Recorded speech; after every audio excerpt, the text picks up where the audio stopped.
Border Gavaskar series పూర్తి కాకముందే BCCI కీలక నిర్ణయాన్ని తీసుకుంది. ముగ్గురు రిజర్వ్ ప్లేయర్స్ ని జట్టు నుంచి విడుదల చేయనున్నట్లుగా తెలుస్తోంది. యష్ దయాల్, ముఖేష్ కుమార్, నవదీప్ సైనిలను జట్టు నుంచి రిలీజ్ చేయనుందని సమాచారం. ఈ ముగ్గురు పేసర్లు ట్రావెలింగ్ రిజర్వ్ ప్లేయర్స్ గా ఎంపికయ్యారు. మొదట ముఖేష్ కుమార్, నవదీప్ సైని మాత్రమే రిజర్వ్ ప్లేయర్స్ గా సెలెక్ట్ అయ్యారు. అయితే ఖలీల్ అహ్మద్ స్థానంలో యష్ దయాల్ రిజర్వ్ ప్లేయర్ గా జట్టుతో ఉన్నాడు. పెద్ద టెస్ట్ టైం కి నెట్స్ లో ఖలీల్ 100% పూర్తి ఫిట్నెస్ తో లేకపోవడంతో యష్ దయాల్ ని జట్టులో కొనసాగించారు. కాగా ప్రస్తుతం జరుగుతున్న గబ్బా టెస్ట్ ను మినహాయిస్తే మరొక 2 టెస్టులు మాత్రమే ఉండడంతో ఈ ముగ్గురు రిజర్వ్ ప్లేయర్స్ ని విడుదల చేయాలని బీసీసీఐ నిర్ణయించుకున్నట్లు తెలుస్తోంది. ఈ క్రమంలో డిసెంబర్ 21 నుంచి మొదలు కానున్న విజయ్ హజారే ట్రోఫీలో యష్ దయాల్, ముఖేష్ కుమార్, నవదీప్ సైని పాల్గొనున్నారు. కాగా మరికొన్ని రోజుల్లో ఈ ముగ్గురు ఆస్ట్రేలియాను విడిచి స్వదేశానికి తిరిగి రానున్నారు.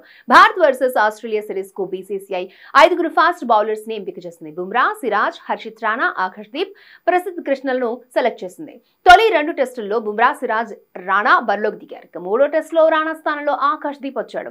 ఈ క్రమంలో మిగిలిన 2 టెస్టులకు బ్యాకప్ సీమర్స్ జట్టులో ఉండడంతో రిజర్వ్ ప్లేయర్స్ ని బీసీసీఐ రిలీజ్ చేయాలని నిర్ణయించుకుంది.